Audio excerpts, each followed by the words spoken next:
이제 앞으로 여러분들이 사무엘상에 대한 설교, 사무엘하에 대한 설교를 계속해서 듣게 될 텐데, 그 중에서 가장 많이 우리가 이제 언급하게 될 이방 민족이 블레셋이라고 하는 민족입니다. 그래서 오늘 블레셋에 대한 사전 정보를 먼저 알고 앞으로 말씀을 대하는 것이 설교를 이해하는데 적지 않은 도움이 될 것으로 생각해서 먼저 좀 블레셋에 대한 간략한 정보를 여러분들과 나누고 말씀을 이어가도록 하겠습니다. 예, 지도를 한번 띄워주시기 바랍니다. 블레셋은 여러분 지금 사진 왼쪽 그림 왼쪽에 보시면 저기 가사, 아스골론, 아스돗, 에글론 그리고 가드라고 되어 있는 크게 보면 5개의 성읍을 중심으로 이루어진 5개 부족의 연합체입니다.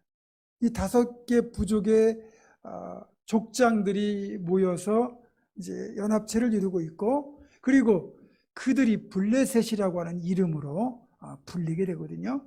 이들이 차지하고 있는 저 지역은 지금 저 회색빛으로 보이는 저 왼쪽 부분이 지중해입니다. 그러니까 지중해와 이들이 접하고 있으면서 가나안 땅에서 서쪽 평야지대 가장 비옥한 땅을 이들이 차지하고 있고요. 그래서 이들은 예전부터 이스라엘이 가나안 땅에 정착하기 전부터 이 땅을 차지하고 살면서 비옥한 이 농경 문화를 바탕으로 일찍부터 그렇게 풍요를 누리고 살았습니다. 그래서 이제 농경 문화이다 보니까 이들이 섬기는 우상이 농경을 주관하는 곡식의 신 다곤이었습니다. 우상의 모습 한번 띄워주시겠습니까? 이 다곤이라고 하는 이들이 섬기는 우상은 상반신은 사람의 모습, 하반신은 물고기의 모습을 한 반인 반어 형상입니다. 이 다곤이 히브리어로 하면 곡식이라는 뜻이 되는데, 그만큼 이제 다곤 신이 자기들에게 그 농사의 풍요를 가져다 준다고 그렇게 이들은 믿었습니다. 그리고 계속해서 앞으로 등장하게 되는 가장 많이 등장하는 바알이라고 하는 그 우상은 이 다곤이 낳은 아들이라고 그렇게 전해집니다. 또한 이 블레셋은 일찍부터 철기 문화도 발달했습니다. 이스라엘이 아직 청동기 수준에 머물고 있을 때 블레셋은 이미 철기를 사용하고 있었기 때문에 아시는 것처럼 이렇게 비옥한 평야지대를 중심으로 이미 경제력도 상당 부분 그들은 이제 부를 쌓았고요. 그리고 철기 문화를 바탕으로 군사력도 굉장히 강했습니다. 그렇게 보면 아직 청동기 문화에 머물러 있고 유목 문화에 머물러 있는 이스라엘과 비교해 보면 블레셋은 경제적으로나 군사적으로나 이스라엘보다 한참 더 우위에 있었다, 이렇게 보시면 되겠습니다. 이런 정도만 여러분이 염두에 두셔도 말씀을 듣는데 많은 도움이 될 겁니다. 자, 이제 설교를 시작할 텐데요. 일단 오늘 다윗이 보여준 행보를 보면 믿음의 사람도 가끔은 넘어질 때가 있다, 실패할 때가 있다, 잘못된 선택을 할 수 있다는 것을 잘 보여줍니다. 장고 끝에 악수란 말이 있어요.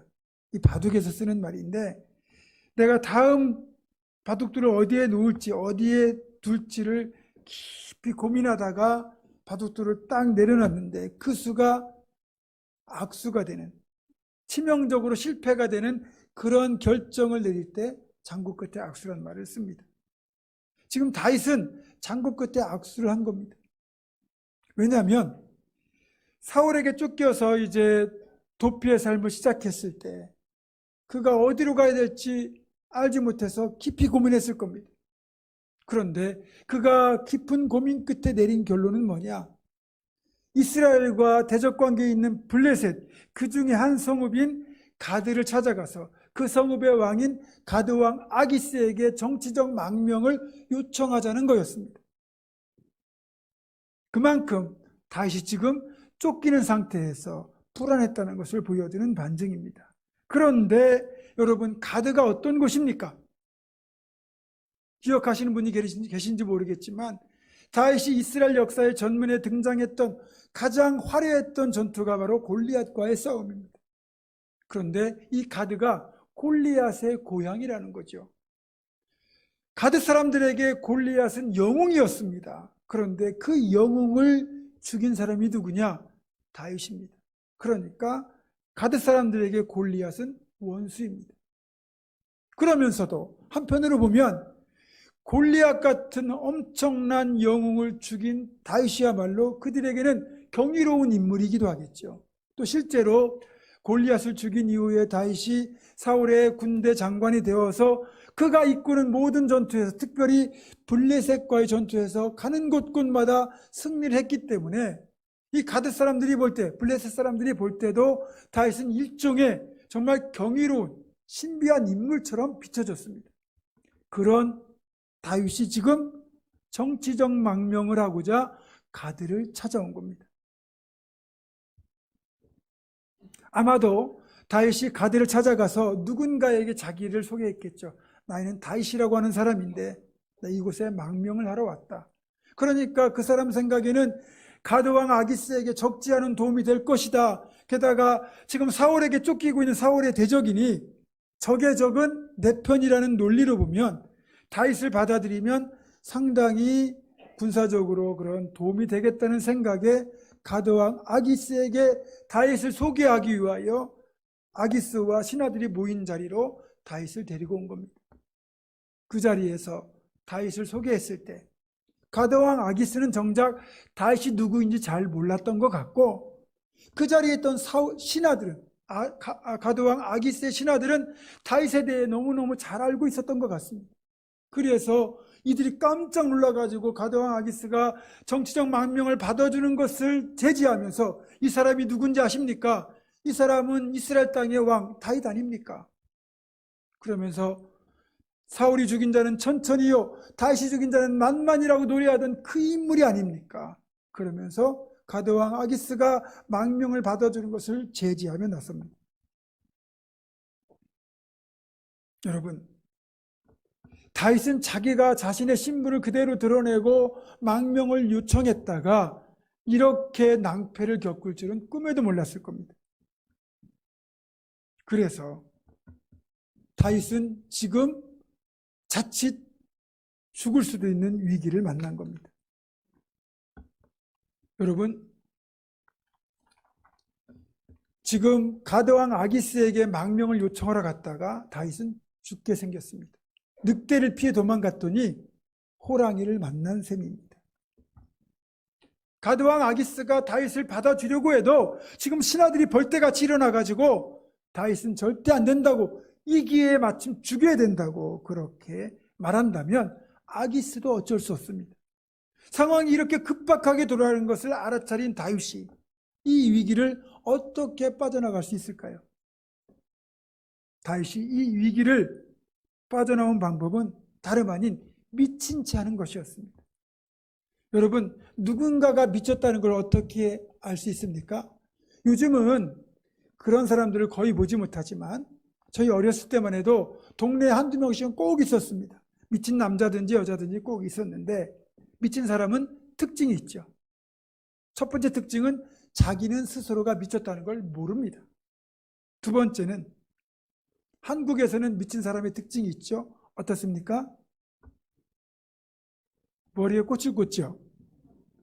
혹시 여러분들 웰컴 투 동막구련 영화 보셨습니까? 여기에 보면 미군 조종사가 탄 비행기가 그만 이 깊은 강원도 산골, 전쟁이 일어난지도 모르는 그곳에 불시착을 하게 됩니다. 그리고 이 미군이 잡히면 정보가 새어나갈 것을 염려하게 된 이제 이 남한 우리 그 연합군 측에서 이 동막구를 집중 이제 포격해서 아예 그냥 증거를 인멸하겠다는 이제 그런 계획이 이제 알려지게 되고, 그 마을을 찾아온 그 우리 국군과 그리고 인민군들이 이제 이 마을을 구원하기 위하여 힘을 합친다, 뭐 그런 내용이에요. 근데 거기에 보면 어린 공산당이 하나 나와요. 아주 애띤 잘생긴 청년 그 인민군이 하나 나오고, 그리고 강혜정이라고 하는 아주 귀엽고 예쁜 여자 배우가 나옵니다. 근데 이 인민군 잘생긴 그 청년의 얼굴에 뭐가 묻으니까 강혜정이라는 배우가 그 더러운 버선을 벗어가지고 이렇게 닦아주는 장면이 나와요. 되게 예쁘고 사랑스러워요. 근데 그 영화를 보는 모든 관객들은 강혜정이 미쳤다는 걸 압니다. 어떻게 알아요? 머리에 꽃을 커다랗게 꽂고 있거든요. 근데 이제 그 인민군만 모르죠. 여러분, 어느 시대 어느 지역을 막론하고 미친 사람들은 그런 특징들이 있습니다. 대부분 보면 헛소리 많이 하고요. 눈동자가 돌아가고 그리고 침을 흘리고 뭐 그렇죠. 지금 다윗의 모습이 딱 그렇습니다. 갑자기 다윗이 헛소리를 해대는 겁니다. 그리고 대문짝에다가 막 의미 없는 글자를 막 그적대고요. 그리고 입에서는 침을 줄줄 흘리면서 그 침이 얼마나 흐르는지 수염을 다 적실 정도입니다. 눈동자는 뒤로 젖혀졌다가 다시 돌아오고 영락없이 그 당시 미친 사람들의 특징 그 모습 그 자체였습니다. 얼마나 다윗의 연기가 리얼했든지 가드왕 아기스가 그것을 보고 버럭 화를 냅니다. 지금 내게 미치광이가 부족해가지고 또 이런 미치광이를 내게 데려왔느냐. 당장 내쫓으라고 그렇게 호통을 칩니다. 왜 다윗이 미친 사람 행세를 갑자기 하게 되었을까요? 지금 다윗은 자신이 위기에 몰린 것을 압니다. 그러면 그래도 한 나라의 구국의 영웅인데 자신의 어떤 그런 자존심을 지키기 위하여 거기에서 칼을 들고 싸울 수도 있습니다. 그러나 그 많은 아기스의 군사들을 그는 당할 수도 없습니다. 그렇다고 살려달라고 빌 수도 없습니다. 이미 다윗은 블레셋 사람들에게 원수이자 자칫 커다란 후환을 가져올 수 있는 인물일 수도 있기 때문입니다. 어떤 것도 빠져나갈 방법이 없습니다. 그때 다윗이 떠올린 방법은 미친 체 하는 것이었습니다. 왜 그럴까? 여러분, 그 당시 관습에서는 미친 사람에게 손을 대거나 죽이면 부정을 탄다는 그런 관습이 있었기 때문에 손을 대지 않고 그냥 내쫓은 겁니다. 그래서 다행히 다윗은 죽지 않고 그 자리를 벗어날 수 있었던 거죠. 저는 여기서 한 가지 성경에 주님이 말씀하신 교훈을 떠올리게 됩니다. 주님이 제자들을 세상 가운데 파송하시면서 하셨던 말씀인데 너희는 뱀같이 지혜롭고 비둘기같이 순결하라 그러셨거든요. 그러니까 뱀같은 지혜와 비둘기 같은 순결함 두 가지를 다 갖추라고 하신 거예요. 이 중에서 비둘기 같은 순결함만 가지고 있고 뱀 같은 지혜가 없으면 세상에 그냥 속수무책으로 당할 수밖에 없습니다. 그러나 이건 반드시 성도라면 갖춰야 되는 겁니다. 이것만 있으면 안 되는 거예요. 그러나 뱀 같은 지혜만 있어도 안 됩니다. 비둘기 같은 순결함에 더하여 뱀 같은 지혜가 있어야 이게 진짜 하나님의 지혜가 되는 거지. 비둘기 같은 순결함은 사라지고 뱀 같은 지혜만 나오면 그게 세상의 지혜, 사탄의 지혜가 될 수밖에 없습니다. 자, 그러면 뱀 같은 지혜는 하나님의 뜻이 뭔지를 아는 겁니다. 비둘기 같은 순결함은 하나님의 뜻이 뭔지를 안 다음에 그대로 순종하는 게 비둘기 같은 순결함입니다. 그러니까 이 두 가지가 결합이 되어야 하나님의 일을 제대로 할 수 있는데 우리가 하나님의 일을 하는 데 있어서도 그렇고 세상에서 맡겨준 일을 하는 데 있었고 이 두 가지가 다 함께 가야 제대로 된 일을 할 수 있습니다. 달란트의 비율을 보면 5달란트, 2달란트, 1달란트 맡은 자가 나오는데 5달란트와 2달란트 맡은 자는 열심히 장사해서 5달란트와 2달란트를 남깁니다. 이들에게는 뱀 같은 지혜가 있었어요. 그래서 열심히 장사해서 남긴 거죠. 근데 뱀 같은 지혜가 뭐냐? 지금 맡겨준 달란트로 열심히 장사해서 많은 것을 남겨서 주님께 돌려드리는 것, 그걸 아는 것이 바로 뱀 같은 지혜입니다. 그리고 힘들고 어려워도 그걸 가지고 장사할 줄 아는 그것이 바로 순종하는 것이 비둘기 같은 순결함이에요. 그런데 1달란트 맡은 자는 어땠습니까? 뱀 같은 지혜는 있었는데 비둘기 같은 순결함이 없었어요. 이걸 가지고 장사라는 그 뜻은 알겠는데 손해보면 안 될까 싶어서 그것을 그대로 땅에 묻어두죠. 비둘기 같은 순결함, 즉 순종이 없었어요. 결국 뱀 같은 지혜와 비둘기 같은 순결함으로 그렇게 순종하여 달란트를 남겼던 5달란트 남긴 사람과 2달란트 남긴 그 사람은 착하고 충성된 종이란 칭찬과 함께 상급을 받게 되었지만 비둘기 같은 순결함을 잃어버리고 뱀 같은 지혜만 있던 1달란트 맡았던 자는 결국 있던 것마저 빼앗기고 바깥 어두운 데로 내어 쫓겨 슬피 울며 이를 간다고 분명히 말씀하고 있습니다. 여러분, 비둘기 같은 순결함과 뱀 같은 지혜 둘 중에 하나만 선택하라면 당연히 비둘기 같은 순결함만 선택해야 되겠지만 우리는 비둘기 같은 순결함에 더하여 뱀 같은 지혜를 겸비해서 그렇게 하나님의 뜻을 알고 순종하여 하나님 기뻐하신 열매를 거둘 수 있어야 됩니다. 바라긴 여러분들, 우리가 하나님 뜻을 따라가는 지혜로 끝까지 비둘기같이 순결하려고 한다면 하나님이 책임져 주시고 하나님이 다 감당해 주시고 해결해 주시고 축복까지 부어 주실 겁니다. 여러분, 어떤 사건을 만나더라도 어떤 상황에 처할지라도 절대로 그 사건, 그 상황에 흔들리지 말고 뱀같이 지혜로움과 비둘기 같은 순결함으로 그렇게 끝까지 순종하시는 저 여러분 되기를 주님의 이름으로 축원합니다. 다윗의 경우 이 자리에서 자존심 싸우겠다고 그게 싸우는 것 아니면 살려달라고 피곤하게 구는 게 아니고 그 자리를 어떻게든 벗어나는 게 뱀 같은 지혜, 비둘기 같은 순결함입니다.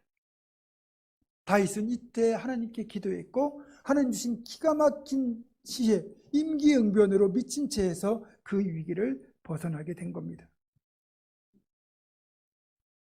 하지만 한편으로 생각해 보면 지금 다윗이 누구입니까? 이스라엘의 차기 왕으로 기름 부음을 받은 하나님의 사람입니다. 훗날 왕이 될 사람입니다. 그런데 그런 사람의 모습치고는 너무나 비참한 모습이 연출되고 있습니다. 한날의 왕이 될 사람이 죽지 않겠다고 살겠다고 미친 채하며 침을 흘리며 그적거리는 그 모습, 그런 모습이 왜 초래된 것입니까? 다윗이 하나님이 아닌 세상과 사람을 의지하려고 했을 때 빚어진 결과라는 겁니다. 다윗은 이날의 경험을 통해서 하나님이 아닌 사람을 의지하려는 것이 얼마나 부질없고 어리석은 일인지를 철저하게 깨닫게 됩니다.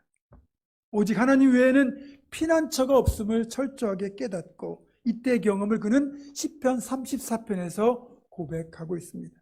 시편 34편은 이런 부제가 붙어 있습니다. 다윗이 아비멜렉 앞에서 미친 채 하다가 쫓겨나서 지은 시.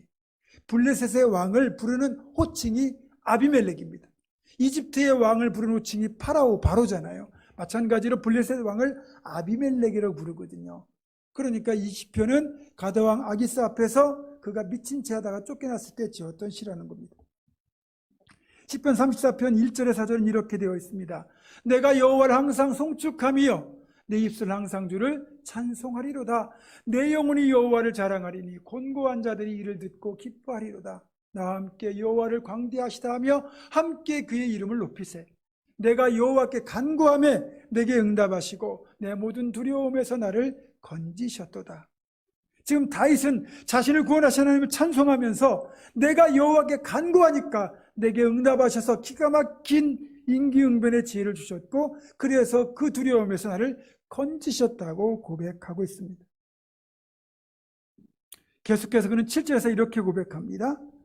여호와의 천사가 주를 경외하는 자를 둘러짐치고 그들을 건지시는도다. 하나님이 자기를 건져주셨다는 것을 분명히 고백하고 있어요. 그리고 8절은 이렇게 되어 있습니다. 너희는 여호와의 선하심을 맛보아 알지어다. 그에게 피하는 자는 복이 있도다.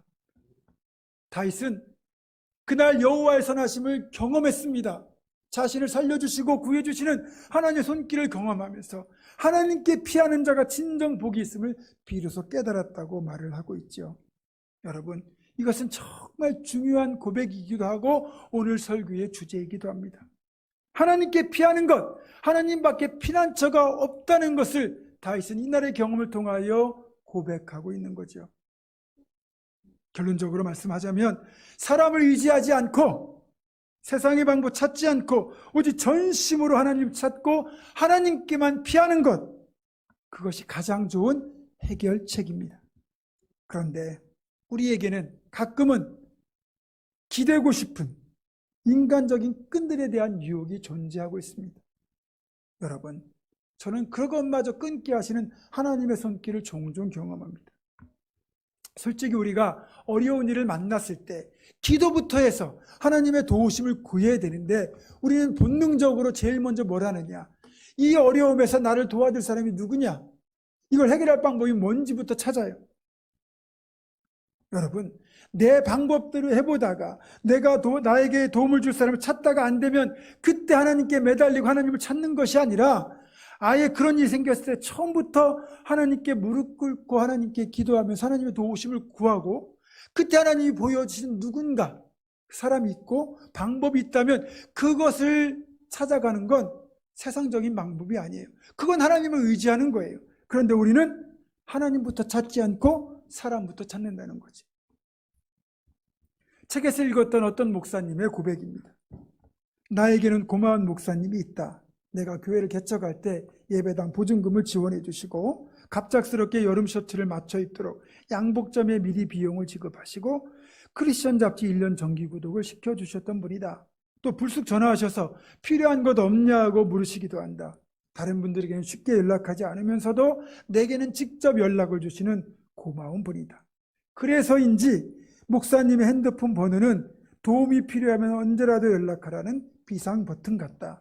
도와달라고 말할까 몇 번을 망설였다. 그래서 번호를 지웠다. 혹 번호가 있으면 마음이 복잡할 때 하나님을 의지하기보다 갑자기 전화해서 그 목사님을 의지할지도 모르기 때문이다. 나는 그동안 실수를 여러 번 했다. 나는 도움이 필요할 때 하나님보다 사람을 의지했다가 여러 번 어려움을 겪었다. 이 목사님의 고백처럼 우리가 사람을 의지하면 당장에는 도움이 되는 것 같지만 오히려 낭패를 겪을 때가 더 많습니다. 그래서 가끔은 하나님밖에 기대고 의지할 분이 없는 것, 그것도 신앙적으로 보면 축복이다, 이렇게 말할 수 있습니다. 저의 고백을 잠깐 하겠습니다. 1997년도 11월 제가 그때 이제 서울증권 대전에 있는 둔산지점의 영업직으로 근무하던 해인데요. 지금은 이제 유진투자증권으로 이름이 바뀌었더라고요. 그 해에 여러분 아시는 것처럼 IMF가 덮쳤습니다. 수많은 기업들이 줄도산을 하고요. 그리고 실직을 당하고 경제적 위기가 찾아오면서 나라가 뒤숭숭했죠. 근데 이제 증권회사들도 유동성 위기가 찾아오면서 업계 4위와 8위였던 동서증권과 고려증권이 그만 부도가 나고 말았습니다. 제가 근무하던 서울증권도 유동성 위기가 찾아오면서 곧 부도가 난다는 그러한 소식이 이제 직원들 사이에 돌기 시작했습니다. IMF가 덮치는 바람에 제가 관리하던 고객들도 상당히 많이 투자 손실을 입고 있었고, 저도 투자 손실이 지나쳐서 많은 빚을 지고 있던 상태였고요. 그리고 제가 그때 살던 곳은 회사 사택이었는데 회사가 망해버리면 저는 오갈 데 없이 돼버린 겁니다. 아내와 어린 아이들을 데리고 갈 데가 없는 거죠. 그런데 사방을 둘러봐도 정말 손길을 내밀 데가 없었습니다. 정말 인간적으로 기댈 데가 사실 없었거든요. 그래서 어쩔 수 없이 하나님만 의지했습니다. 기도하고 하나님께 도와달라고 간구했습니다. 근데 하나님이 하나님께 피한 저를 긍휼히 여기셨습니다. 그때 이제 서울증권의 모기업이 이편한 세상 그 아파트 만드는 대림그룹인데 도곡동에 있는 그 두상복합을 분양하고 2천억 정도가 현금으로 들어왔고 그중에 800억을 서울증권의 긴급 유동성 자금으로 지원을 해주면서 감사하게도 서울증권은 유동성 위기를 해결하고 살아남을 수 있었습니다. 그리고 몇 달이 지나고 IMF가 어느 정도 진정이 되면서 다시 주식시장이 반등하기 시작했고요. 저는 감사하게도 그때부터 지점 내 영업실적 1위라는 그 실적을 계속해서 하나님이 올리도록 해주셨습니다.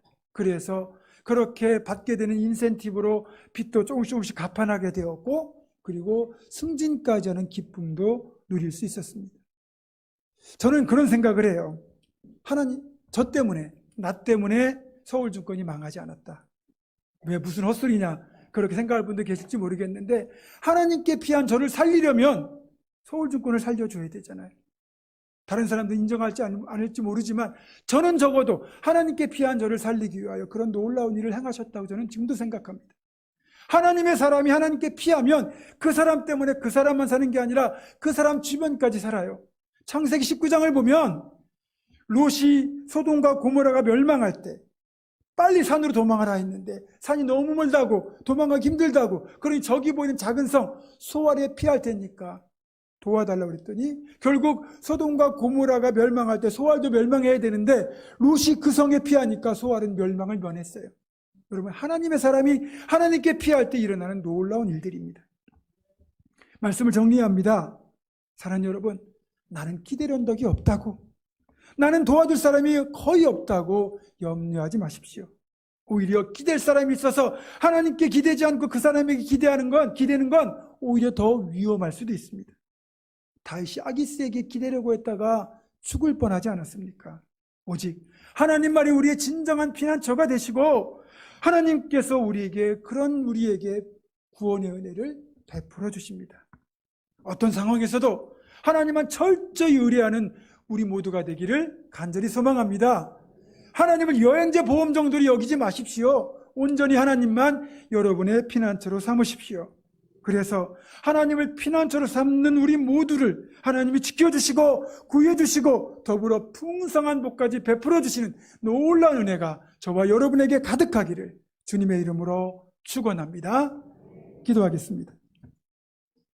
우리의 진정한 피난처가 되시는 아버지 하나님, 어렵고 두려운 일을 만날수록 사람이나 세상의 방법에 피하지 말고 오직 하나님께만 피하여 하나님께서 지켜주신 그 놀라운 은혜를 우리 모두가 누리게 하여 주시옵소서. 우리 주 예수 그리스도의 이름으로 기도드립니다. 아멘.